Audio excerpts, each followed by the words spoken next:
The shuttle descended through the purple clouds of Valdrath Prime, carrying Ambassador Elena Vasquez toward what she hoped would be a historic peace negotiation.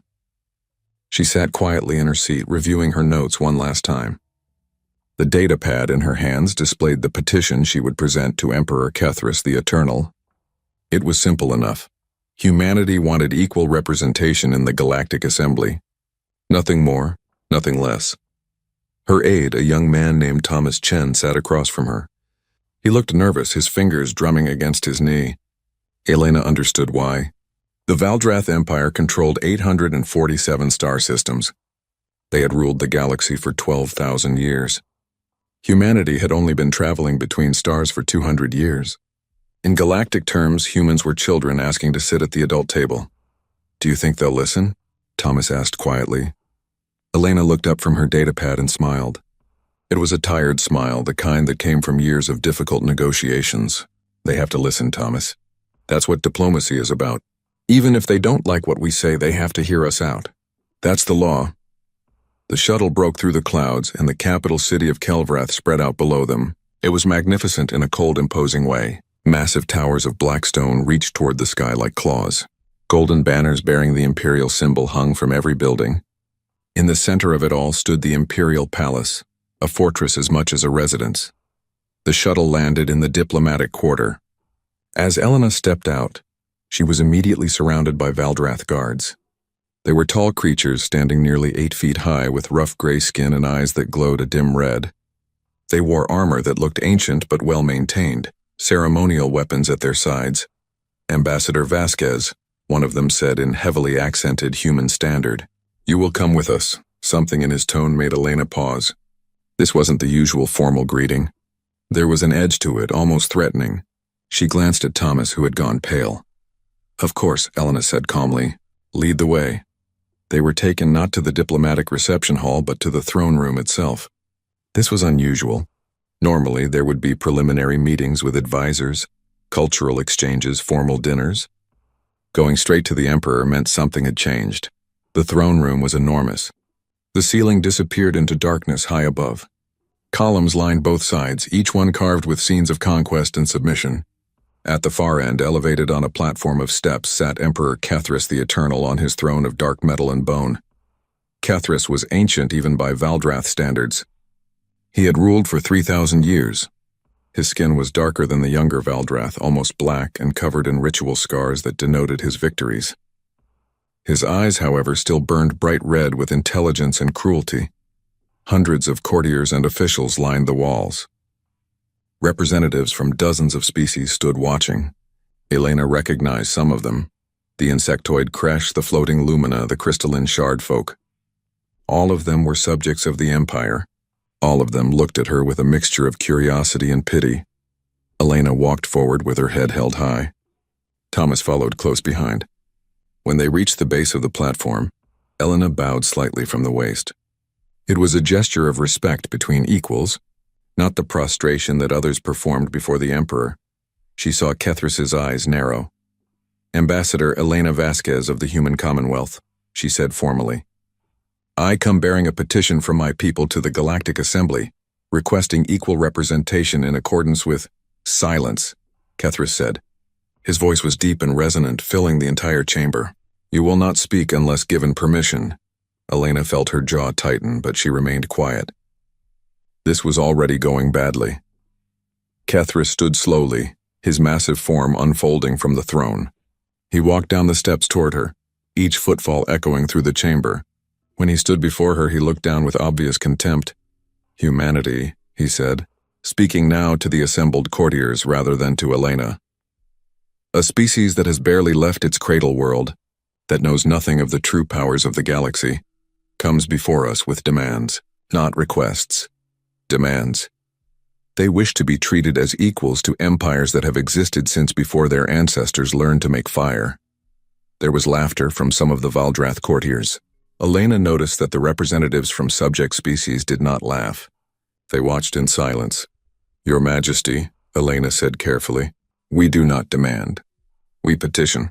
Under the laws of the Galactic Assembly, any spacefaring species has the right to—" "The Galactic Assembly exists because we permit it to exist," Kethris interrupted.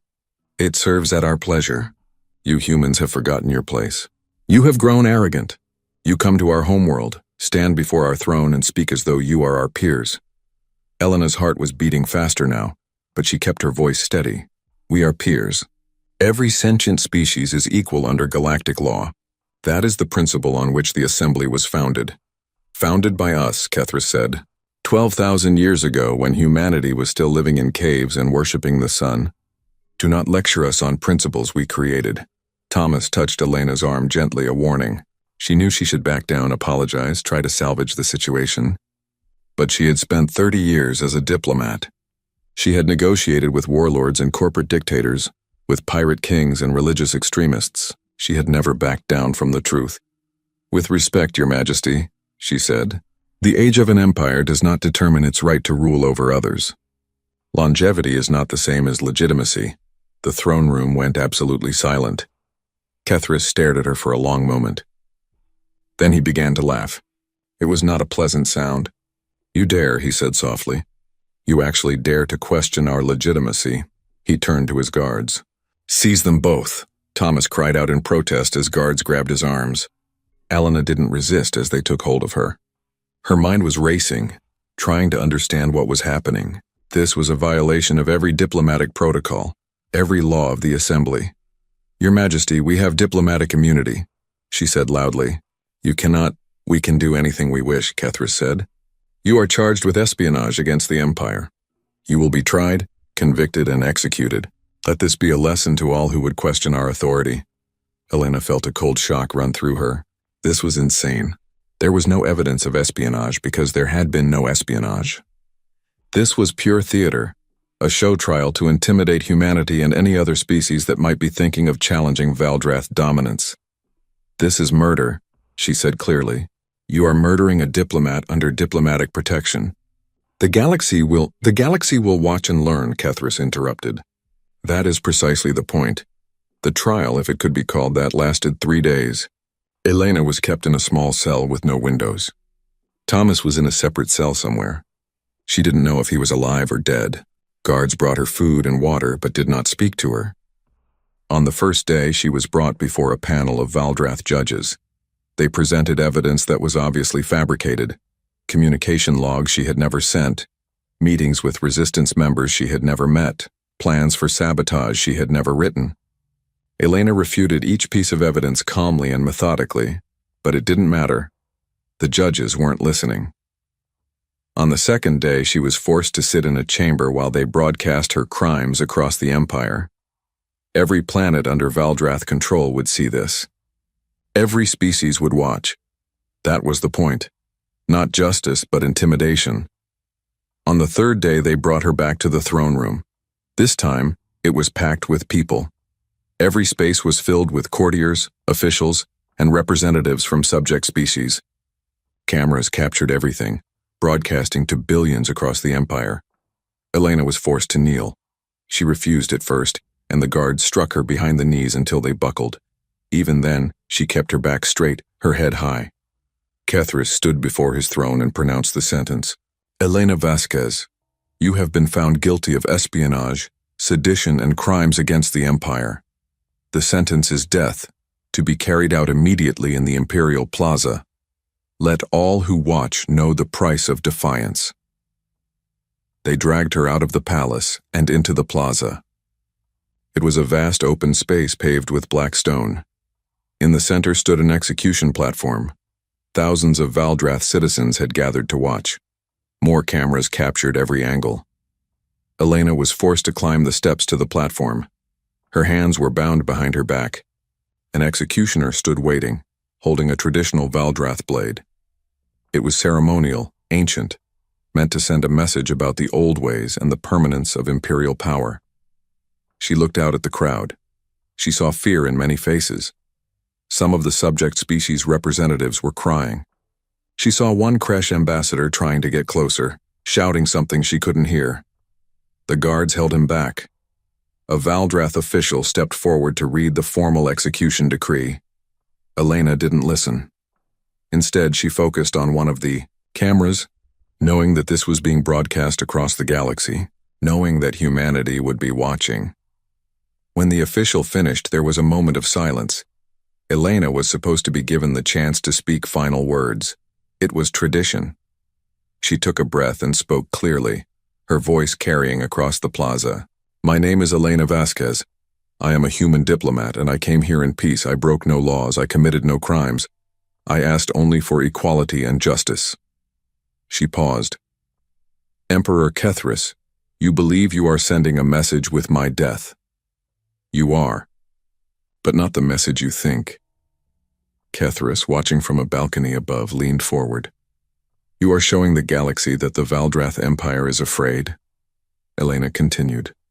"Afraid of change. Afraid of equality. Afraid of losing power. You are showing everyone that your empire rests not on strength or wisdom but on terror and murder." Angry murmurs rose from the Valdrath crowd, but Elena kept speaking. "Humanity will not forget this. The galaxy will not forget this. You think you're demonstrating power, but you're demonstrating weakness. You've just made the worst mistake in your empire's history." "Enough," Kethris shouted. "Execute her. Now." The executioner stepped forward. Elena closed her eyes, thinking of Earth, of her family, of all the humans who would be watching this.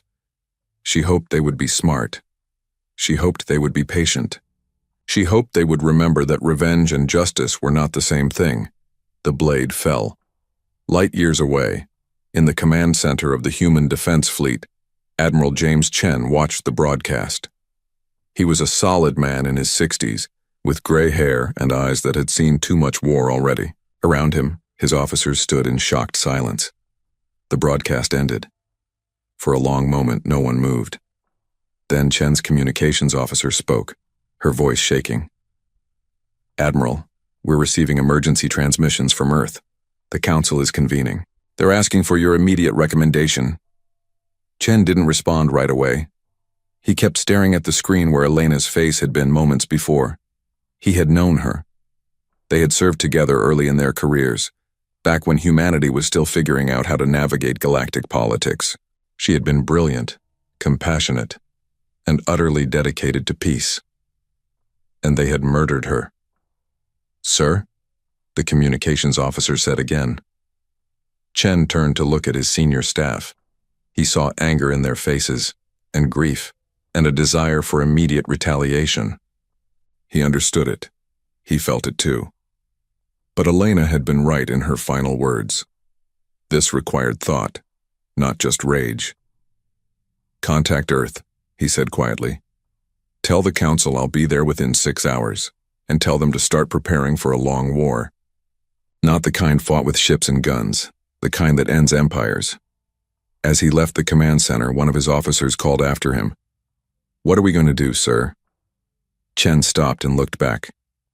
"We're going to do exactly what Elena would have wanted. We're going to dismantle the Valdrath Empire piece by piece. And when we're done, we're going to build something better in its place, something she would have been proud of." The door closed behind him, and the Human Defense Fleet began preparing for the longest, most important campaign in human history, one that would be fought not just with weapons but with ideas, alliances, and the simple belief that Elena Vasquez had died for, that all sentient beings deserve to be free. The emergency session of Earth's Unified Council lasted 18 hours. Representatives from every human nation gathered in Geneva, their faces projected on screens around the circular chamber. Admiral Chen stood at the center podium, presenting his analysis of the situation. "The Valdrath want us to respond emotionally," he said. "They executed Elena precisely to provoke us into a military confrontation they know they can win. Their fleet outnumbers ours 10 to 1. A direct war would be catastrophic for humanity. So we do nothing?" demanded the representative from the African Union. Her voice shook with barely controlled anger. "We let them murder our diplomat and just accept it?" "I didn't say we do nothing," Chen replied calmly. "I said we don't give them the war they expect. We give them something else entirely." On the screen behind him, a star map appeared, showing the Valdrath Empire's territory in red. It was vast, spreading across multiple galactic arms. But Chen began highlighting systems in yellow as he spoke. The Valdrath Empire looks strong, but it's actually fragile. They've conquered hundreds of species over thousands of years, but they've never integrated them. They rule through fear and force. That means their empire depends on constant shows of strength and the infrastructure to maintain control. Dr. Sarah Okonkwo, humanity's chief xenopolitical strategist, stepped up beside Chen. She was a tall woman with sharp eyes and graying hair pulled back in a tight bun. We've been analyzing the empire's structure for the past decade. Humans hold more critical positions in their economy and infrastructure than anyone realized, including them. She brought up another display. We have 17,000 human engineers, technicians, and specialists working in Valdrath space. They maintain jump gates, run logistics software, repair communications networks, and provide technical support for systems the Valdrath haven't updated in centuries. They rely on us far more than they know. You're proposing we withdraw our people? Asked the Asian Coalition representative. Immediately, Okonkwo confirmed. But not just withdraw. Before they leave, our people will implement Operation Quiet Exit. Nothing illegal, nothing that can be called sabotage. They'll simply remove the patches, updates, and custom solutions they've created to keep ancient Valdrath systems running. The systems will revert to their original state. Chen nodded. The Valdrath will discover that their 12,000-year-old technology doesn't work as well as they thought, without humans fixing it constantly. Jump gates will become unreliable. Trade networks will slow down. Communication will get harder. It won't be catastrophic immediately, but it will get worse over time. And while they're dealing with that, Okonkwo continued, we stop all trade with Valdrath space. No human goods, no human services, no human expertise. We become a black hole in their economy. Other species will notice. They'll see that humanity can walk away and they'll wonder why they can't do the same. The council debated for hours. Some wanted immediate military action despite the odds. Others worried that Chen's plan wasn't aggressive enough, that humanity would look weak. But in the end, the vote was unanimous. Operation Quiet Exit would begin immediately. Within 24 hours, every human in Valdrath space received coded messages. Most were expected. Some were working for corporations, others were independent contractors. A few were researchers or teachers. All of them began preparing to leave. Marcus Webb was a senior engineer at the Kelvar Jumpgate Station, one of the busiest transportation hubs in the Empire. He had worked there for 8 years, maintaining the ancient gate technology that allowed faster-than-light travel. The Valdrath operators mostly left him alone because they didn't understand the systems well enough to question his work. When he received the coded message, Marcus felt his stomach drop. He knew what had happened to Ambassador Vasquez. Everyone did. The Valdrath had made sure of it. Now humanity was responding, and he had his part to play. He spent his last 3 days at the station working carefully. He removed none of the Valdrath's original systems. He simply deleted the diagnostic software he had written, the efficiency algorithms he had implemented, the error-checking routines that caught problems before they became critical. He removed every improvement he had made over 8 years. The jump gate would still work. It just wouldn't work as well. Transit times would be longer. Energy consumption would increase. Small errors that his software had automatically corrected would now require manual intervention. The Valdrath operators would have to actually understand their own technology. On his last day, the Valdrath station commander called him to his office. Commander Rektar was old for a Valdrath, his skin weathered and pale. He had never been particularly friendly, but he hadn't been cruel either. He looked at Marcus with something that might have been regret. You are leaving, Rektar said. It wasn't a question. Yes, Commander. All humans are being recalled. Because of the execution, Marcus met his eyes. Because your Emperor murdered a diplomat under diplomatic protection. Yes. Rektar was quiet for a moment. I did not agree with that decision. Many did not. But the Emperor's word is law. Then your Emperor is about to learn a hard lesson about consequences, Marcus said. He stood to leave, then paused. Commander, if I can offer some advice, the jump gate's primary power regulator tends to drift by 0.03% every 72 hours. You'll need to manually recalibrate it. The procedure is in the original technical manual, section 47, subsection 12. Good luck. He left before Rektar could respond. 3 hours later, he was on a transport heading for human space along with 40 other humans who had worked at the station. Behind them, the jump gate began operating at 73% efficiency instead of 98%. Small errors began accumulating. Wait times increased. It was a pattern repeating across the Empire. 3 weeks after Operation Quiet Exit began, the Valdrath Council of Advisors gathered in a private chamber beneath the Imperial Palace. They had requested this meeting with Emperor Kethris, and he had granted it reluctantly. He did not like being questioned, even by his most trusted advisors. Grand Advisor Kelmore was the oldest among them, nearly 2,000 years old. He stood before the Emperor and spoke bluntly. "Your Majesty, the execution of the human diplomat has had unforeseen consequences." Kethris waved a hand dismissively. "The humans are throwing a tantrum. They will realize their weakness and come crawling back." "I do not think so, Your Majesty," Kelmore said. "Our initial reports suggest this is coordinated and strategic. Every human worker in our territory has left. All trade with human space has stopped. And systems across the Empire are beginning to fail." "Fail? What do you mean, fail?" Another advisor, Korvash, stepped forward with a data tablet. "Jump gates are operating at reduced efficiency. Communications networks are experiencing delays. Logistics systems are reporting errors. Nothing catastrophic yet, but the trend is concerning. It appears the humans were maintaining much of our infrastructure without our knowledge." Kethris stood, his voice rising. "Are you telling me the Empire depends on humans? On a species that has barely discovered faster than light travel?" "Not depends, Your Majesty," Kelmore said carefully. "But they were providing services we had taken for granted. They were efficient and cost-effective, so we used them extensively. Now they are gone, and we are discovering gaps in our capabilities." "Then we will fill those gaps ourselves," Kethris said. "We built this empire without humans. We can maintain it without them." "Of course, Your Majesty," Kelmore said, but his expression suggested he was less certain than his words. The problems got worse. Jump gates that had operated smoothly for decades began requiring constant maintenance. Trade routes that had been reliable became unpredictable. Ships that should have taken 3 days to cross between systems now took 5 or 6. Goods began piling up at distribution centers because the logistics software that routed them efficiently was gone. The Valdrath rushed to train their own people to fill the gaps, but it wasn't simple. The technology was ancient, built by civilizations that had long since been absorbed into the Empire. Much of the original documentation was lost.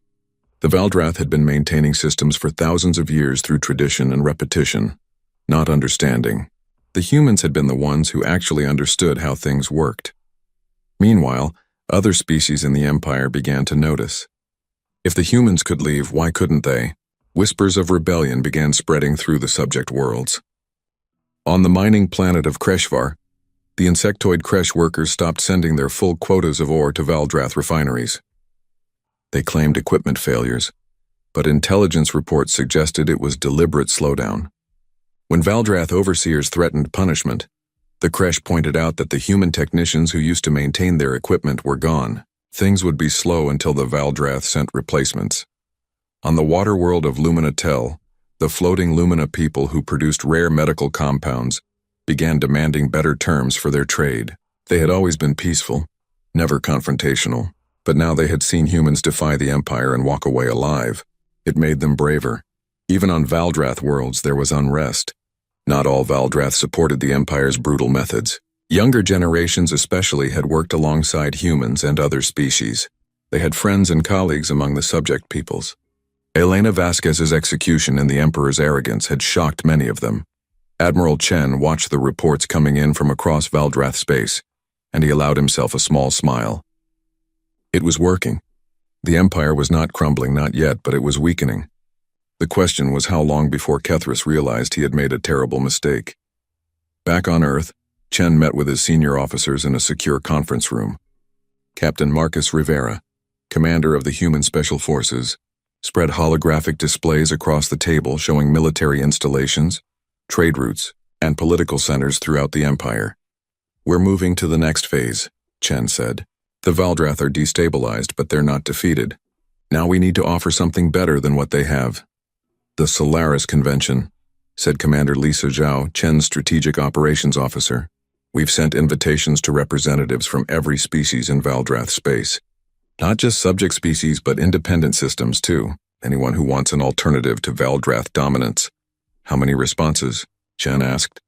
"So far, 73 species have confirmed they're sending representatives. Another 50 are considering it. That's more than we hoped for." Rivera leaned forward. The Valdrath won't let this happen without a fight. Once they realize what we're doing, they'll respond militarily. I know, Chen said. That's why we need to be ready. We can't match their fleet in direct combat, but we don't need to. We just need to survive long enough for the coalition to form. Once we have 100 species standing together, the math changes. And if the Valdrath attack before the coalition forms? Zhao asked. Chen was quiet for a moment. Then we fight. And we hope Elena's sacrifice wasn't for nothing. The message went out across secure channels to friendly species. Humanity invites you to the Solaris Convention. Come and help us build a better galaxy, one based on cooperation, not domination, one where no species kneels before another. In the Imperial Palace on Valdrath Prime, Emperor Kethris finally realized what was happening. His advisors had been warning him for weeks, but he had dismissed their concerns. Now, reading the intelligence reports about this Solaris Convention, he understood that humanity was not just defying him, they were trying to replace him. He called his military commanders to the throne room. Grand Admiral Korseth, commander of the Valdrath fleet, stood before him at attention. He was a career military officer, scarred from a dozen campaigns, loyal to the Empire above all else. Grand Admiral, Kethris said coldly, I want you to assemble the Grand Armada. 5,000 ships, the largest fleet we have ever deployed. Your Majesty, Korseth said. May I ask the target? Humanity, Kethris said. They think they can challenge us, can build some alliance against us. We will show them what happens to those who defy the Empire. We will burn their worlds and scatter their survivors across the galaxy as slaves. We will make such an example of them that no species will ever dare to resist us again. Korseth bowed. It will be done, Your Majesty. As he left to begin assembling the Armada, Grand Advisor Kelmore approached the throne. Your Majesty, is this wise? If we commit so many ships to attacking humanity, we leave our own territory vulnerable.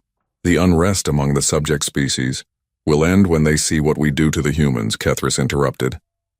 Fear is the foundation of order. We have become too soft, too tolerant.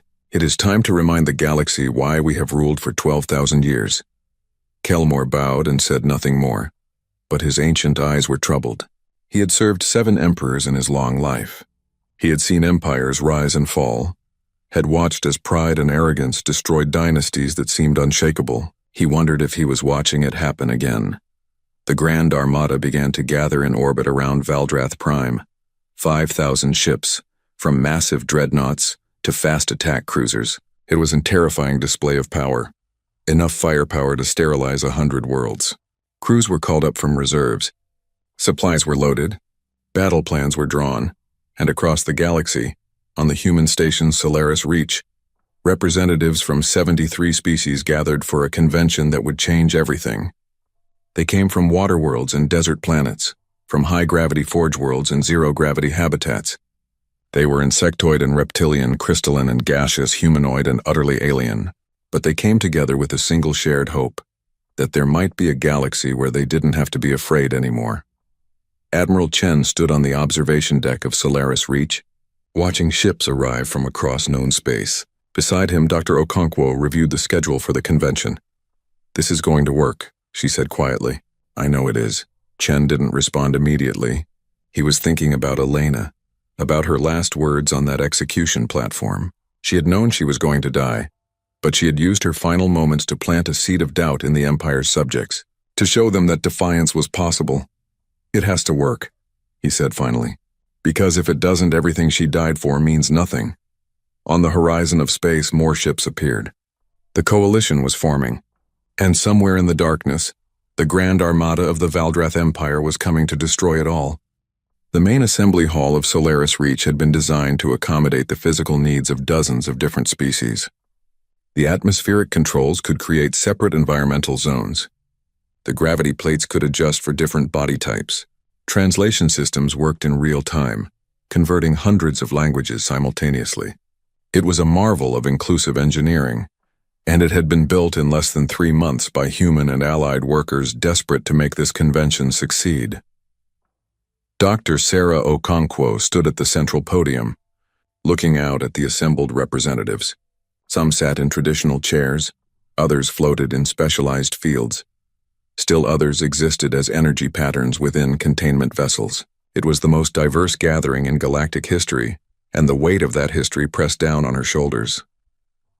"Thank you all for coming," she began. Her words were translated instantly into every language present. 3 weeks ago, the Valdrath Empire executed Ambassador Elena Vasquez for the crime of asking for equality. She was murdered for suggesting that all sentient species deserved a voice in how the galaxy is governed. She paused, letting that sink in.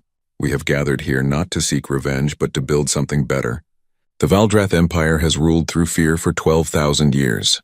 We propose to create a coalition based on cooperation, mutual respect, and the simple principle that no species should kneel before another." A Kresh representative, its chitinous body gleaming under the lights, raised a manipulator limb. Okonkwo recognized Ambassador Teklar, one of the first to respond to the invitation.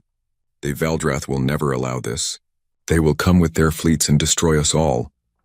"They will try," Okonkwo acknowledged.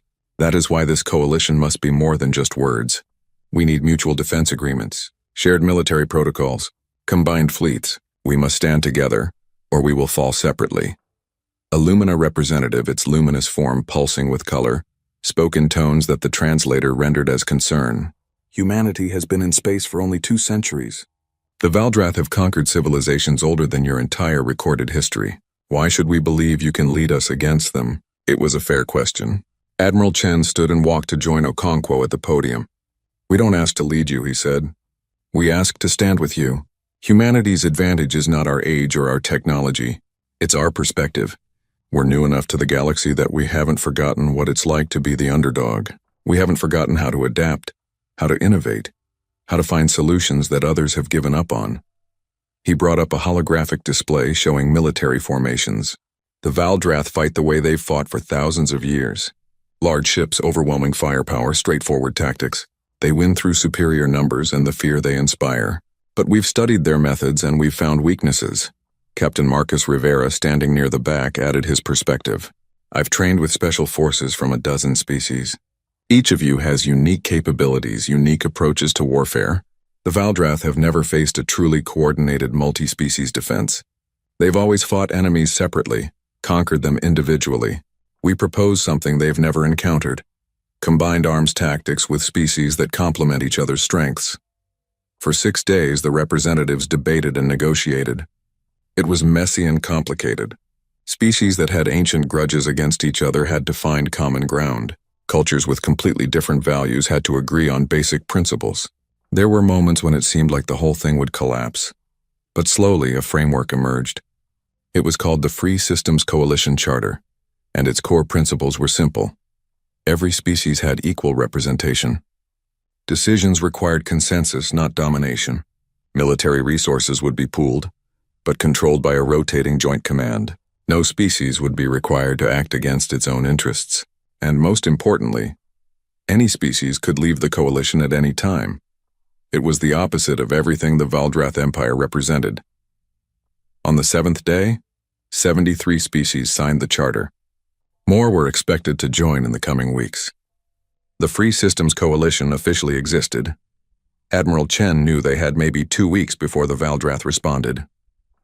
He spent those weeks working with military commanders from the coalition species, developing integrated strategies and practicing joint operations. It was chaos at first. Each species had its own military traditions, its own command structure, its own idea of how war should be fought. But humans had always been good at building teams from diverse groups. They had been doing it on Earth for thousands of years, long before they reached the stars. Chen applied those lessons now, finding ways to make different approaches work together rather than against each other. The Kresh were exceptional at defensive warfare, their hive mind allowing for coordinated actions that would be impossible for individual fighters. Chen assigned them to protecting key installations and supply lines. The Lumina could manipulate electromagnetic fields in ways that disrupted sensors and communications. Chen integrated them into every fleet as electronic warfare specialists. The crystalline shardfolk could survive in environments that would kill most species, and could repair damaged ships using their own bodies as material. Chen made them damage control experts. Species after species found roles in the coalition military that played to their strengths. And humans? Humans became the connective tissue, The ones who could communicate with everyone, coordinate between different groups, adapt tactics on the fly. It wasn't perfect. There were misunderstandings and conflicts, but it was coming together. Then the scouts reported that the Grand Armada had left Valdrath space and was heading toward Proxima Reach, the system closest to Solaris Reach. 5,000 Valdrath warships, the largest fleet ever assembled. They would arrive in 4 days. The news sent panic through the coalition. Some species wanted to abandon Solaris Reach immediately.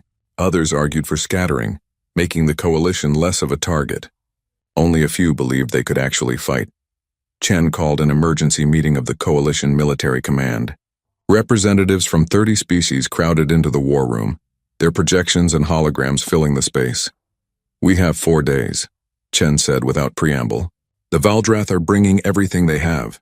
If we run, the coalition dies before it really begins. Every species will think we were just talk, no substance. The Valdrath will hunt us down individually and everything we've built here will be for nothing." "Then what do you propose?" asked Commander Sector of the Kresh Defense Force. "We have maybe 800 ships among all our species. They have 5,000. The mathematics are simple. The mathematics assume we fight like they do," Chen said. He brought up a tactical display. "We're not going to meet them in open battle. We're going to use Proxima Reach's asteroid field, the gas giant's gravity well, and every other environmental factor we can find. We're going to make them fight on our terms, not theirs," Captain Rivera added. "The Valdrath are arrogant. They think they're hunting a weak, scattered enemy. They don't know we've formed a real coalition. They don't know we've been training together. When they arrive at Proxima Reach, they're expecting to find a few human ships and maybe some desperate allies. Instead, we're going to show them what unified defense looks like." The coalition commanders studied the tactical plans. It was risky, maybe suicidal. But Chen was right about one thing: if they ran now, the coalition was finished. "We'll need to position our forces in advance," said Admiral Velcra of the Lumina Stellar Fleet. Her luminous form pulsed with determination. "If we're going to use the environment, we need to be in place before they arrive." "Agreed," Chen said. "We have 4 days to turn Proxima Reach into a trap. Let's get to work." The coalition fleet moved into Proxima Reach system and began preparations. Human ships took position near the system's main planet, making themselves obvious targets. The Valdrath would see them and assume they were the main force. But throughout the asteroid field, on the far side of the gas giant, in the shadows of the system's moons, dozens of other coalition ships waited. Kresh defensive platforms were anchored to asteroids. Lumina ships positioned themselves where they could disrupt sensors. Shardfolk engineering teams prepared damaged sections of the asteroid field to collapse on command. It was the largest coordinated operation any of them had ever attempted, and they had 4 days to make it work. On the 4th day, the Grand Armada arrived. Grand Admiral Kor Seth stood on the bridge of his flagship, the Eternal Dominion, and watched as his fleet emerged from faster-than-light travel. 5,000 ships spread out in perfect formation, a display of power that should have made any enemy surrender immediately. "Scan for enemy vessels," he commanded. "Multiple contacts," his sensor officer reported. "I'm reading approximately 50 ships in orbit around the 4th planet. They appear to be human vessels with some allied support craft." Korseth allowed himself a smile. "Only 50? The intelligence report suggested more species had joined their coalition." "Perhaps the others fled when they learned we were coming," suggested his second-in-command. "Wise of them," Korseth said. "Begin standard battle formation, all ships advance. We will overwhelm them quickly and move on to Solaris Reach." The Grand Armada began its advance, 5,000 ships moving in coordinated waves. It was beautiful, in its precision, the result of thousands of years of military tradition. The Valdrath had perfected the art of overwhelming force. On board the human flagship, the Unity, Admiral Chen watched the Valdrath fleet approach. Beside him, representatives from a dozen species monitored different aspects of the battle. It was time. "All ships, this is Admiral Chen. Execute Operation Unified Stand. Show them what we're made of." Throughout Proxima Reach system, coalition ships activated. The 50 vessels that had been visible suddenly became 800 as ships emerged from hiding throughout the system. The Valdrath had walked into a trap. Enemy contacts multiplying. the sensor officer on the Eternal Dominion reported, his voice rising in alarm. "I'm reading ships throughout the system. Hundreds of them. They were hiding in the asteroid field behind the gas giant everywhere." Korseth felt a moment of uncertainty, but he pushed it down. "It changes nothing. We still outnumber them 6-1. All ships, engage." But the coalition wasn't fighting like the Valdrath expected. Human ships darted in and out, never staying in one place long enough for the Valdrath's heavy weapons to lock on. Kresh defensive platforms turned sections of the asteroid field into deadly gauntlets where Valdrath ships were bombarded from all sides. Lumina vessels scrambled sensors and communications, breaking up the Valdrath's coordination. A wing of Valdrath cruisers pursued a group of human frigates into the gas giant's upper atmosphere, trying to run them down. Instead, they found themselves caught in gravity wells they hadn't anticipated, their formations breaking apart as they struggled with atmospheric drag. Coalition ships that had been hiding in the lower atmosphere rose up, catching them from below. "This is wrong," Korseth said, watching his tactical display. The battle wasn't flowing like it should. His ships kept running into ambushes, kept finding themselves fighting in bad positions. The enemy was coordinated in a way he had never seen before. How are they communicating so effectively? Our jamming should be disrupting them. He didn't know that Shardfolk communication specialists were using crystal resonance that Valdrath jamming couldn't touch, or that the coalition had developed a backup communication system using human tactical protocols integrated with Kresh Hivemind relay networks. The battle raged for 18 hours. The Valdrath kept trying to use their superior numbers to overwhelm the coalition forces, but every time they committed to an attack, they found themselves outmaneuvered. The coalition fought like water, flowing around the Valdrath's strength, striking at weak points, never giving them a solid target. Korseth finally realized they were losing. Not in the sense of being destroyed, the Grand Armada still had superior firepower, but in the sense that they couldn't win. Every advantage they should have had was being neutralized by tactics and coordination he had never encountered. "Pull back to defensive formation," he ordered. "All ships regroup." But regrouping under fire against an enemy that controlled the battlefield environment was harder than advancing. Coalition forces harried the Valdrath fleet as it tried to consolidate. Long-range weapons from Kresh platforms kept them off balance. Lumina disruption fields made coordination difficult. By the time the Grand Armada managed to pull back to a defensive position, they had lost nearly 800 ships. Not all were destroyed. Many were disabled, their crews evacuated before their vessels were claimed by coalition salvage teams. It was deliberate policy. Chen had ordered his forces to disable rather than destroy when possible. He wanted Valdrath crews to go home and tell their people what had happened here. From his flagship, Korseth stared at his losses and felt something he had never experienced in 50 years of military service. Doubt. Not just doubt in his tactics or strategy, but doubt in the fundamental assumptions of Valdrath military doctrine. "Send a message to Valdrath Prime," he said quietly. "Tell Emperor Kethris that we have engaged the enemy at Proxima Reach.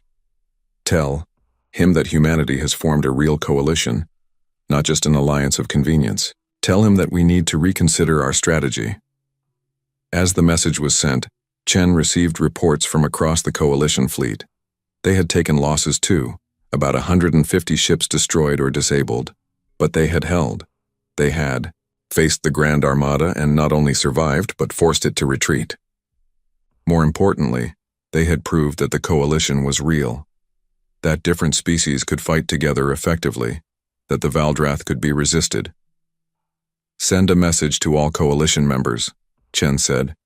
"Tell them we won. Tell them this is just the beginning. And send out a general broadcast to every system in the galaxy.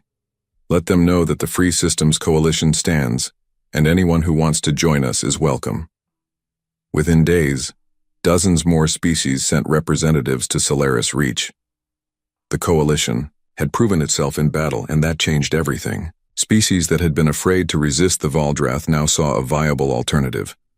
In the Imperial Palace on Valdrath Prime, Emperor Kethris read Korseth's report and felt rage building inside him. The Grand Armada, defeated, not destroyed, but forced to retreat by an inferior force. It was unthinkable. But Grand Advisor Kelmore, reading the same report, felt something different. Fear. Because he understood what Kethris apparently did not. The battle at Proxima Reach wasn't just a military defeat. It was a crack in the foundation of the Empire itself.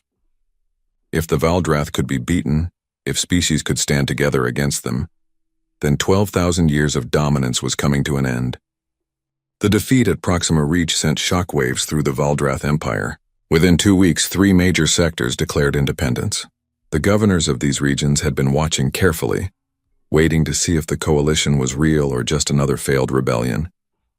The battle had answered that question. On the industrial world of Forge Prime, Governor Kelnak had ruled for 400 years. He had always been loyal to the Empire, but he had also been pragmatic. When the coalition broadcast reached his planet, showing footage of the Grand Armada in retreat, he called a meeting of his sector's military commanders. "The Empire is weakening," he told them bluntly. "The coalition offers us a choice: continue serving masters who see us as tools or join an alliance of equals. I know which future I prefer." Within days, Forge Prime and 17 other industrial worlds in the sector declared themselves independent and petitioned to join the coalition. They brought with them manufacturing capacity, shipyards, and skilled workers. The coalition's industrial base tripled overnight. On Valdrath Prime, Emperor Kethris watched his empire fracturing and felt his control slipping. He called emergency sessions of his council, demanded explanations, ordered investigations into treachery and conspiracy. But the truth was simpler and more devastating than any conspiracy. His subjects had stopped being afraid. "We must respond decisively," he told his advisors. "Show them that rebellion means death." Grand Advisor Kelmore, now ancient even by Valdrath standards, spoke carefully. "Your Majesty, we have already tried force. The execution of the human diplomat led to this crisis. Military action at Proxima Reach failed to stop the coalition. Perhaps it is time to consider negotiation." "Negotiation?" Kethris's voice was dangerous. "You suggest we negotiate with those who defy us?" "I suggest we acknowledge reality, Your Majesty. The Empire cannot fight every species simultaneously. Our economy is collapsing. Our logistics networks are failing. Our subject species are rebelling. We need to find a path that preserves what we have left." Kethris stood from his throne, towering over the advisor. "You are old, Kelmore. Old and weak. The Empire will never negotiate with inferiors. We will crush this rebellion, starting with humanity itself. If we destroy Earth, the coalition will collapse." Kelmore bowed and said nothing more, but in his heart he knew the Empire was doomed. Kethris was fighting the last war, using tactics that had worked for 12,000 years but were useless against an enemy that had changed the rules. The Emperor ordered a new offensive. Grand Admiral Korseth, still bitter from his defeat at Proxima Reach, assembled what remained of the Grand Armada and began a campaign to attack coalition systems. But everywhere he went, he found coordinated resistance. The coalition had learned from their first battle. They used guerrilla tactics, hit-and-run attacks, and strategic retreats. They made the Valdrath pay for every system, bleed for every victory. Meanwhile, the coalition's numbers kept growing. 100 species joined, then 120, then 150. Each brought ships, resources, and expertise. The balance of power was shifting. Admiral Chen understood that military victory alone wouldn't end the war. The Valdrath had to be defeated completely, psychologically as well as militarily. That meant taking the fight to Valdrath Prime itself. "We need to end this before more lives are lost," he told the Coalition Council in a secure meeting. "The Valdrath will keep fighting as long as they believe they can win. We need to show them definitively that they cannot." Dr. Okonkwo agreed. "But we can't just destroy Valdrath Prime. That would make us as bad as them. We need to offer something better." "A regime change," suggested Commander Velcra of the Lumina. "Remove Emperor Kethris and the hardliners. Install a government willing to negotiate." "It's more than that," Chen said. "We need to show the Valdrath people that the Empire failed them, not that we conquered them. This has to be their choice as much as ours." The plan that emerged was ambitious and risky. The coalition fleet would advance on Valdrath Prime, but instead of bombardment, they would broadcast directly to the Valdrath population. Show them evidence of their rulers' crimes, not just against other species but against their own people. Offer them a choice. Continue following a failed empire or join the coalition as equals. And if they choose to keep fighting? Asked Captain Rivera. Then we do what we have to, Chen said grimly. But I don't think it will come to that. I've studied the Valdrath. They're not evil, just indoctrinated. Given a real choice, I think they'll surprise us. 6 months after the Battle of Proxima Reach, the coalition fleet gathered for the final push. It was massive now. Over 2,000 ships from more than 150 species. Not as large as the Grand Armada at its peak, but more diverse, more adaptable, more united. They jumped into the Valdrath home system and found a defensive fleet waiting. 3,000 ships surrounded the planet, the last major concentration of Valdrath military power. Grand Admiral Korseth commanded them personally, determined to defend his homeworld. The two fleets faced each other across the darkness of space. For a long moment, neither side moved. Then Admiral Chen opened a broadcast channel, one that would reach not just the Valdrath fleet but every communications device on the planet below. People of Valdrath, he said, I am Admiral James Chen of the Human Defense Fleet, speaking on behalf of the Free Systems Coalition. We have not come here to destroy you. We have come to offer you a choice. On the planet below, billions of Valdrath watched and listened. Many had never heard a human voice before, had only known humanity through propaganda. 6 months ago, your emperor ordered the execution of Ambassador Elena Vasquez, a diplomat who came in peace to ask for equality under galactic law. That execution was murder, and it set in motion everything that has followed. Chen paused, letting that sink in. But this is not about revenge. This is about the future. Your empire has ruled through fear for 12,000 years. It has conquered hundreds of species, enslaved billions, and committed atrocities that most of you never knew about. We have the evidence, and we're going to show it to you. For the next hour, the coalition broadcast evidence of imperial crimes. Not propaganda, not exaggerations, but actual records from the empire's own archives. Orders for mass executions, plans for genocide against species that resisted too strongly, economic policies that deliberately kept subject species in poverty, evidence of corruption among the ruling class, of wealth hoarded while Valdrath citizens struggled. Most damning of all were recordings of Emperor Kethris and his inner circle discussing their own people with contempt, talking about the population as tools to be used, about loyalty as something to be extracted through fear rather than earned through good governance. In the capital city of Kelvrath, crowds began gathering in the streets. The government tried to shut down the broadcasts, but the coalition had hacked every system, every display, every communication network. The truth poured out like a flood. On the bridge of the Eternal Dominion, Grand Admiral Korseth watched his tactical displays and his heart sank. Not because of the enemy fleet before him, but because of what was happening on the planet below. He could see the protests starting, hear the reports of unrest spreading through the cities. Admiral, his communications officer said quietly, we're receiving messages from other ships in the fleet. Some captains are asking if the broadcasts are true. Some are saying they won't fight to defend the Emperor if this is what he's been doing. Korseth closed his eyes. He had served the Empire his entire life, had believed in its mission and its righteousness. Now he was watching it crumble from within, and he couldn't say the coalition was wrong. Admiral Chen sent another broadcast, this time directly to the Valdrath military. Commanders of the Valdrath Defense Fleet, we know many of you are honorable warriors who believed you were serving a just cause. We know you were following orders, doing your duty.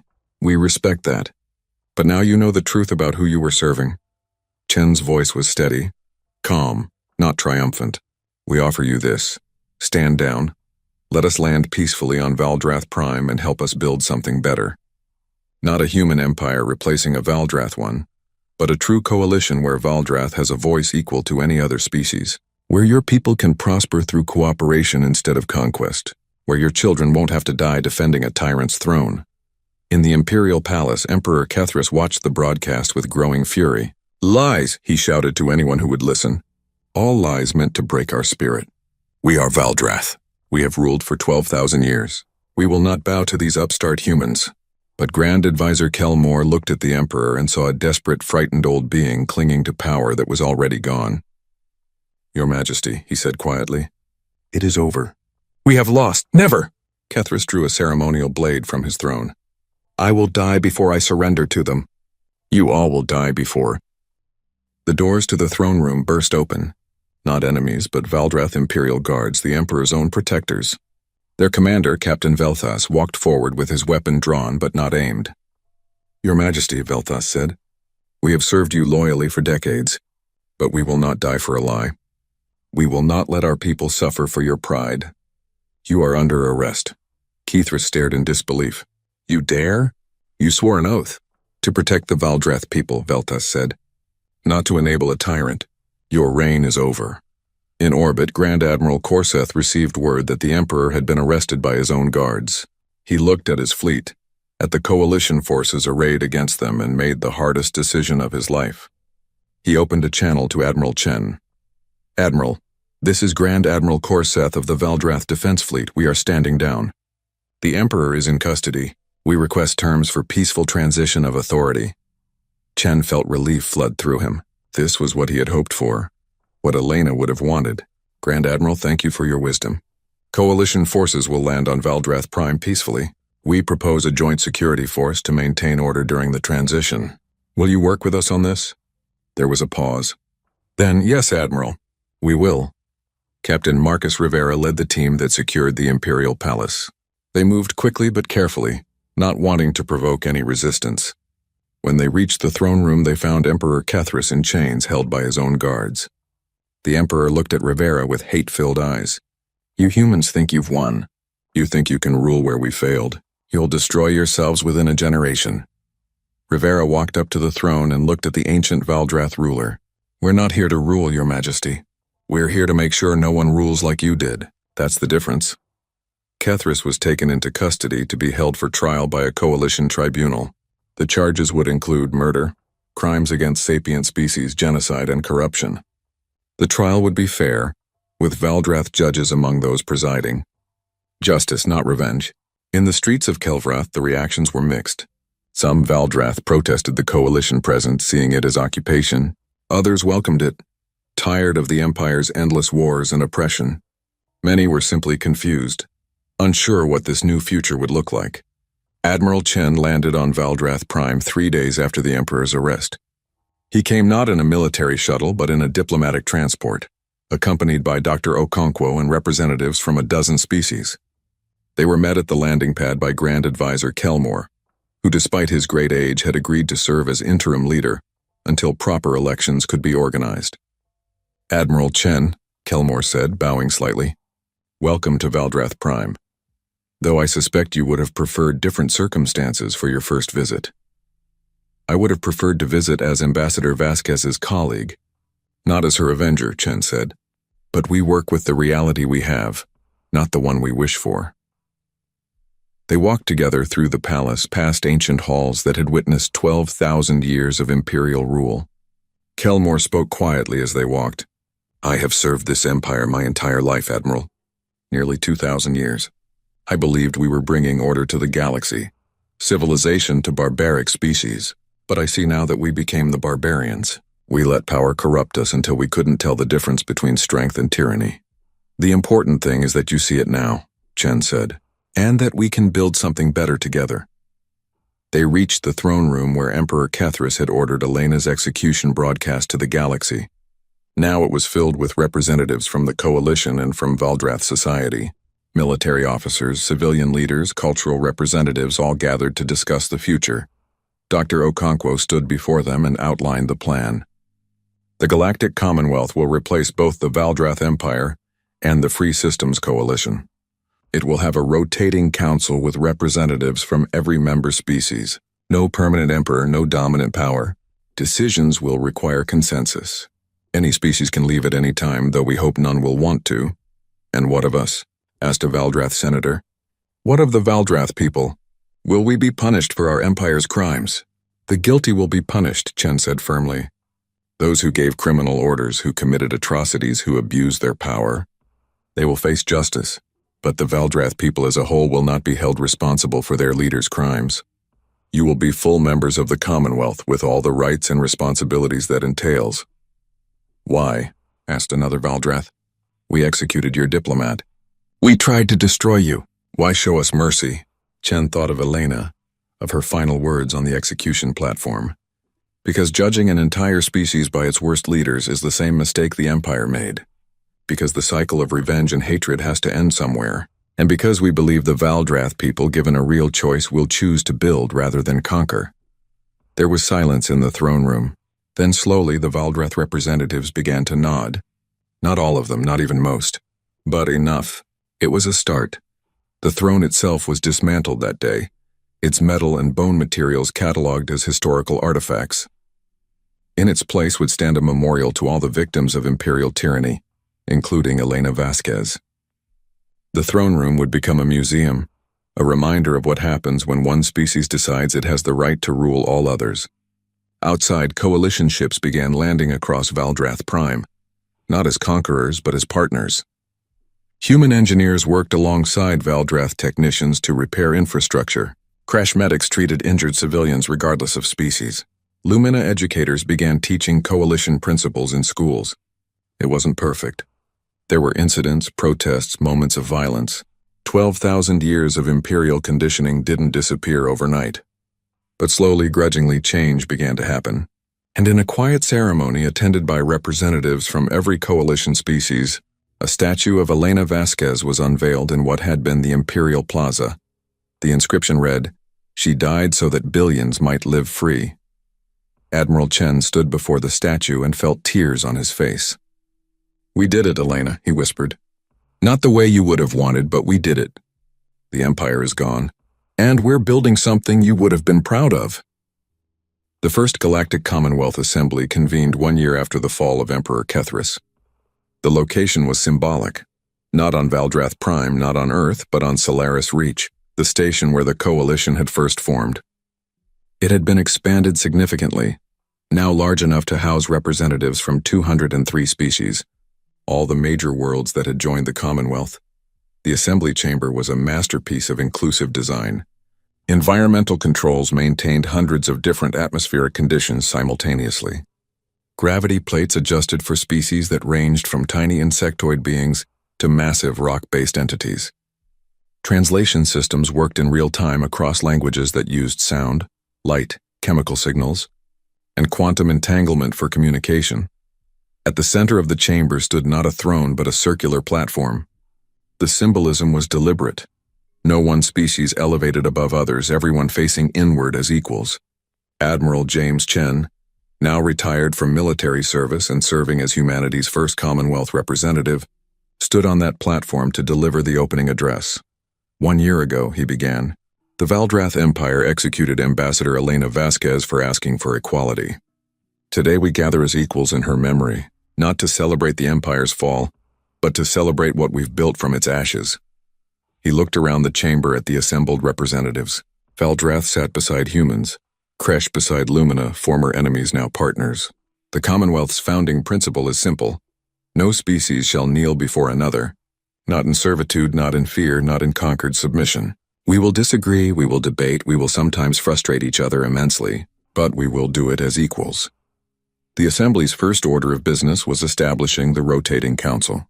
Unlike the Valdrath Empire's permanent emperor, the Commonwealth Council would have representatives from 12 species serving 2-year terms, with positions rotating to ensure every member species had a chance to serve.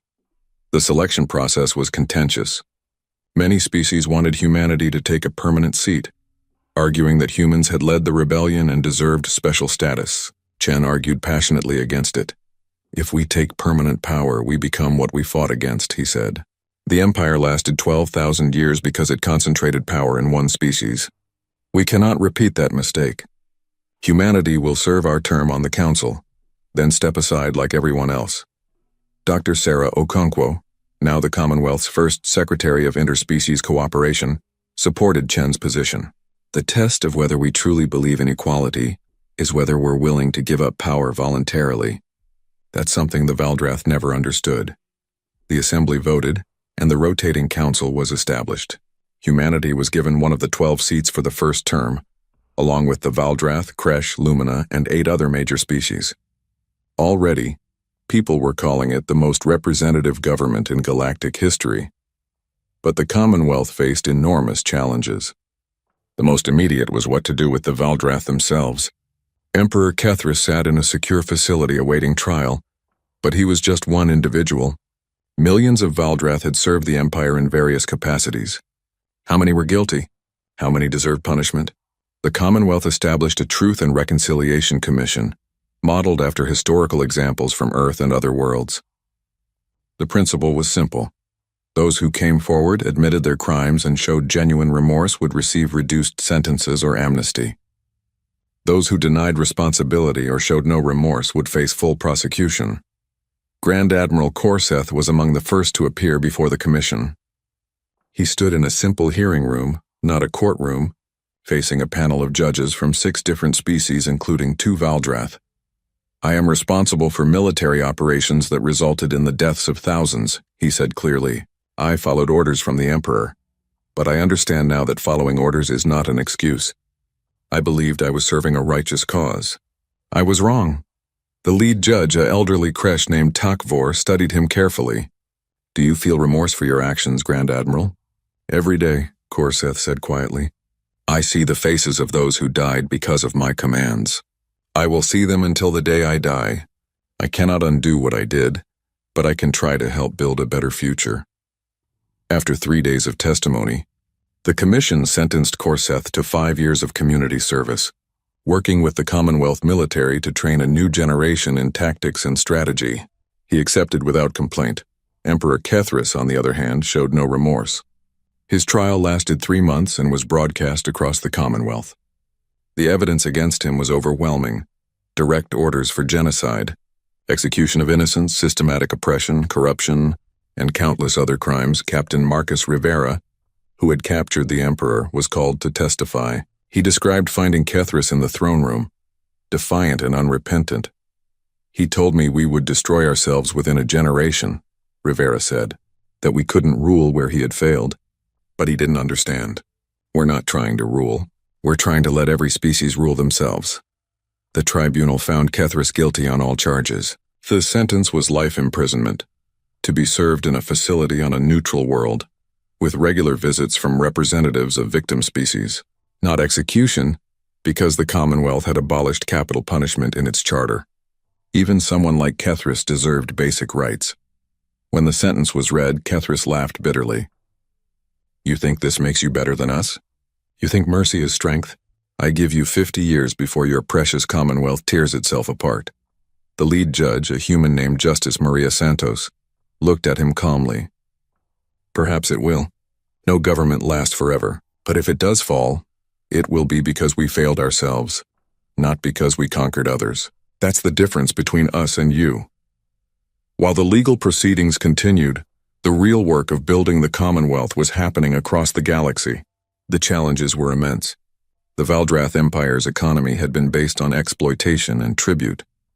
Now that system was gone, and something new had to replace it.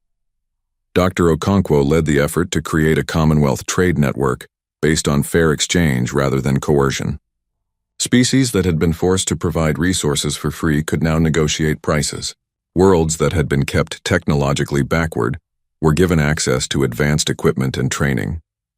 The economic disruption was significant. Some species that had benefited from imperial preference struggled to adapt. Valdrath worlds that had lived on tribute from conquered peoples now had to develop real economies. There was unemployment, inflation, and periods of hardship. But there was also opportunity. Species that had been suppressed could now innovate and trade freely. The Kresh, who had been forced to focus solely on mining for the Empire, discovered they had natural talents for biochemistry and began producing medicines that were revolutionary. The Lumina, restricted to energy production under the Empire, started creating art that incorporated their light manipulation abilities, launching a cultural renaissance. Humanity's role evolved from military leadership to something else. Humans became known as mediators, connectors, the species that could understand different perspectives and find common ground. It made sense. Humanity was diverse even within itself, split into thousands of cultures and languages on Earth alone. They had experience managing diversity. Chen found himself traveling constantly between worlds, helping resolve disputes and facilitate negotiations. A trade disagreement between the Shard folk and a newly independent mining consortium, A cultural misunderstanding between species with completely different concepts of family. A border dispute inherited from the Empire's arbitrary territorial divisions. I never thought retirement would be more exhausting than war, he joked to Rivera during a rare visit to Earth. Rivera, who now ran the Commonwealth Joint Defense Force, laughed. At least no one's shooting at us anymore, mostly. There were still conflicts. Some species tried to take advantage of the Commonwealth's newness to settle old scores. Pirates and warlords flourished in areas where imperial control had prevented them. The Commonwealth military, much smaller than the Grand Armada had been, struggled to maintain security across such a vast area. But the principle held: disputes were resolved through negotiation when possible, force only as a last resort, and always through joint Commonwealth operations, never by a single species acting alone. 5 years after the Commonwealth's founding, a new generation was coming of age across the galaxy. Children who had grown up not under imperial rule but in a system where different species learned together, worked together, lived together. A Valdrath student named Kelsara stood in a classroom on Earth, participating in an exchange program. She was the first of her species to attend Human Diplomatic Academy, following a path that led through rigorous studies in xenopolitical relations, conflict resolution, and Commonwealth law. Her classmates were a dozen different species, all studying to become Commonwealth diplomats. They worked together on simulations, debated policy, learned each other's languages and customs. One day, their instructor took them to the Elena Vasquez Memorial in New York, a quiet garden where a statue of the ambassador stood looking up at the stars. The inscription read, "She died so that billions might live free." Kelsara stood before the memorial for a long time. She had been only 8 years old when Elena was executed, too young to understand what was happening. But she had grown up in a commonwealth that existed because of that execution, because Elena had refused to back down even knowing she would die for it. "My grandfather served in the Imperial Guard," she told her instructor quietly. "He was at the execution. He never talked about it, but I found his journal after he died. He wrote that he knew it was wrong, but he was afraid to speak up. He spent the rest of his life regretting it." Her instructor, a human named Professor Williams, nodded. "A lot of people have regrets from that time. The question is what we do with those regrets. Your grandfather's generation failed to stop the Empire, but your generation can make sure nothing like it ever happens again." Kelsara placed flowers at the base of the statue. "I want to be like her," she said. "I want to stand up for what's right, even when it's hard. That's why I'm studying diplomacy." "She would be proud of you," Professor Williams said. "Elena believed that every species had the potential for greatness. You're proving her right." 10 years after the Commonwealth's founding, Admiral Chen stood once again on the platform at the center of the assembly chamber. He was older now, his hair completely white, but his eyes were still sharp. He had been asked to deliver an address on the anniversary of Elena's execution, now a Commonwealth holiday called Vasquez Day, dedicated to peaceful resistance and the rule of law. 10 years ago we stood at a crossroads, he said. We could have responded to Elena's murder with vengeance. We could have destroyed Valdrath Prime, scattered its people, made an example that would have been remembered for millennia. Many wanted exactly that. He paused, looking around at the assembled representatives. But Elena wouldn't have wanted that. She dedicated her life to the principle that all sentient beings deserve dignity, justice, and freedom. To honor her memory with genocide would have been the ultimate betrayal. Chen brought up a holographic display showing Commonwealth statistics. Today, 203 species are full members of the Commonwealth. Our combined economy has grown by 40%. Medical cooperation has eradicated 17 major diseases. Cultural exchange programs have created art, music, and literature that none of us could have imagined alone. More statistics appeared. Violent conflicts between species have decreased by 82%. Life expectancy across all Commonwealth worlds has increased by an average of 15%. Educational opportunities have expanded to reach 3 billion beings who had no access to learning under the Empire. He looked at the Valdrath representatives. The Valdrath people have made remarkable progress. You've transformed your economy, embraced democratic reforms, and become one of the Commonwealth's strongest advocates for justice and equality. Not because we forced you to, but because you chose it. A Valdrath senator stood. It was Velkara, one of the younger generation who had helped lead the reform movement on Valdrath Prime. Admiral Chen, if I may speak? Of course, Senator. We Valdrath carry the weight of our empire's crimes, Velkara said. That weight will never fully lift. But the Commonwealth has given us something we never expected. Forgiveness and a chance to be better.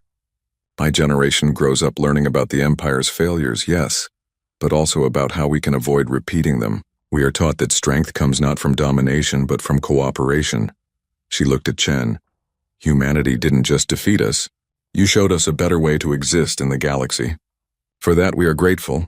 Chen felt emotion tighten his throat. This was what Elena had died for.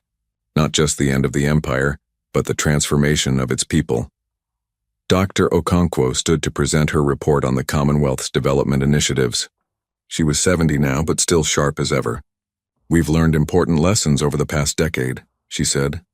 The most important is that you cannot force species to cooperate. You can only create conditions where cooperation is more beneficial than conflict. She brought up examples from across Commonwealth space. The Kresh and the Shardfolk had been enemies for 3,000 years, fighting over mineral-rich asteroids. Under the Empire, they were kept apart by force. In the Commonwealth, we helped them establish joint mining operations where Shardfolk navigate dangerous environments and Kresh process the materials. Now they're the Commonwealth's largest mineral supplier, and they've intermarried enough that hybrid Kresh-Shard families are becoming common. More examples followed. Species that had been isolated were now connected. Worlds that had been poor were becoming prosperous. Knowledge that had been hoarded was being shared freely. But we're not perfect, Okonkwo cautioned. We still have disputes, still have inequalities, still have work to do. The difference is that now we have mechanisms to address problems peacefully, and the will to keep trying. Captain Rivera, now a general and commander of the Commonwealth Defense Force, presented the security report. The good news is that major conflicts have virtually disappeared. The challenging news is that we face new threats. Organized crime taking advantage of increased trade, extremist groups that want to restore the Empire or establish new hierarchies, and the occasional rogue world that rejects Commonwealth principles. He showed maps of trouble areas. We've responded by creating specialized units that combine species strengths. Human tacticians work with Kresh defensive specialists and Lumina infiltration experts. We've stopped 3 major criminal organizations, prevented 2 attempted coups on member worlds, and rescued hostages from extremist groups. The key principle remains, Rivera said.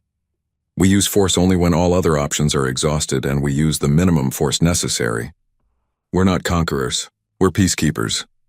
After the formal presentations, Chen walked through the halls of Solaris Reach, now called Unity Station. He passed lounges where beings from different species socialized together, cafeterias serving food from 200 worlds, classrooms where younglings of all types learned side by side. He stopped at an observation deck and looked out at the stars. A hand touched his shoulder. It was Dr. Okonkwo. Thinking about Elena? She asked. Always, Chen admitted, wondering what she'd think of all this. Whether we lived up to what she died for. Okonkwo smiled. I knew Elena longer than you did. Before she became an ambassador. Before she was famous. When she was just a young diplomat trying to make a difference. You want to know what she'd think? Chen nodded. She'd point out everything we're doing wrong, Okonkwo said with a laugh. She'd give us a list of problems we need to fix, species we're neglecting, policies that need reform. Elena was never satisfied with good enough. She always pushed for better. And then? Chen asked. And then she'd tell us she's proud of us anyway, Okonkwo said softly.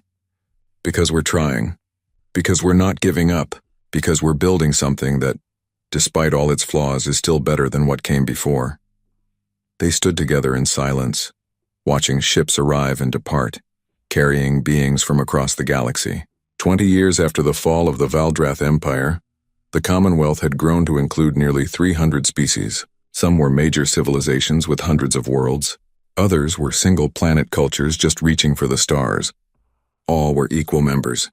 The throne room on Valdrath Prime had been converted into the Museum of Imperial History. Millions visited each year to see the throne that had been dismantled, the records of imperial crimes, and most importantly, the memorial to victims. The centerpiece was the Elena Vasquez exhibit. It showed her life, her work, her final moments. Visitors could watch her last speech, see the courage in her eyes as she faced death. The exhibit ended with a question displayed in 200 languages. What would you have done? Kelsara, now 30 years old and a junior Commonwealth diplomat, brought her own daughter to the museum. The girl was 6, half Valdrath and half human, the child of Kelsara's marriage to a human diplomat she'd met at the academy. Such unions were becoming increasingly common. "Why did they kill her, Mama?" the little girl asked, looking up at Elena's statue with wide eyes. "Because she told the truth," Kelsara said, "and because the Emperor was afraid of the truth. He thought killing her would make the truth go away. But it did the opposite. Her death made everyone see the truth more clearly." "Was she scared?" Kelsara looked at Elena's face, captured in stone at the moment of her defiant final speech. "Probably. But she was brave enough to be scared and still do the right thing. That's what real courage is." Her daughter thought about that. "I want to be brave like her." "Then be kind," Kelsara said. "Be honest. Stand up for people who can't stand up for themselves. That's how you honor her memory." Admiral Chen died peacefully in his sleep at the age of 92, 50 years after Elena's execution. The entire Commonwealth mourned. His funeral was attended by representatives from every member species, and memorials were held on 1,000 worlds. They buried him on Earth in a cemetery overlooking the ocean. His gravestone was simple: James Chen, Admiral, Diplomat, Builder of Peace. Next to his grave, they placed another marker. It read, "In memory of Elena Vasquez, whose sacrifice made all of this possible." Dr. Okonkwo, now ancient herself, spoke at the funeral. "James used to worry that we hadn't done enough, that Elena's death demanded more from us. But look at what we've built. 300 species living in peace, billions of beings free to pursue their own destinies, children growing up without fear of conquest or oppression. If that's not enough, I don't know what would be." She looked out at the assembled mourners, beings of every type united in grief and respect. James and Elena were both right about one thing. Humanity's strength was never in our weapons or our technology. It was in our ability to see others as equals, to build bridges instead of walls, to believe that cooperation beats domination every time. The Commonwealth isn't perfect. It never will be, but it exists and it endures and it gives hope to billions. That's Elena's legacy. That's James's legacy, and it's up to all of us to carry it forward. 75 years after Elena's execution, the Commonwealth had grown to include over 400 species across 15 galactic sectors. New challenges had emerged: contact with civilizations beyond Commonwealth space, resource management on an unprecedented scale, the question of how to govern such diversity without losing the principles that made the Commonwealth work. But the foundation remained solid. No species ruled above others. Decisions required consensus. Power rotated. And every year on Vasquez Day, the entire Commonwealth paused to remember the diplomat who died so that billions could live free. In a classroom on a remote world, a teacher of an insectoid species taught younglings about galactic history. She showed them images of the Valdrath Empire, explaining how it had dominated the galaxy through fear and force. But one human diplomat refused to be afraid, the teacher said. And that changed everything. A young student raised a limb. "Teacher, did the humans become the new empire? Did they rule after the Valdrath fell?" The teacher made a gesture that translated as a smile. "That's the interesting part. They could have. They had the power. But they chose something different. They chose to share power, to build together, to create something where everyone has a voice." "Why?" asked another student. "Why give up power if you have it?" "Because," the teacher said, "they understood something the Valdrath never learned. True strength doesn't come from standing above others. It comes from standing beside them."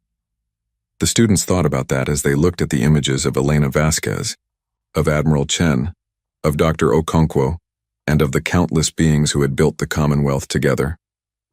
"That's why we study history," the teacher said. "Not to remember empires that fell, but to remember the principles that endure. Not to celebrate conquerors, but to honor those who chose peace. Not to worship power, but to understand why we chose equality instead." The lesson ended, and the younglings filed out to play together. Dozens of species mixing freely the way they always had, the way they couldn't imagine not doing. They were the Commonwealth generation, the ones who had never known empire, never known oppression, never known a galaxy where some species ruled and others served. They were Elena's children, all of them, inheritors of the future she died to create. And somewhere, in the eternal darkness between the stars, Perhaps her spirit looked down on what humanity and its allies had built, and smiled, knowing that her sacrifice had not been in vain. The Empire had executed a human diplomat, but from that execution had grown something the Empire could never have imagined: a galaxy of equals, standing together, free at last. The throne was empty, and that was exactly how it should be.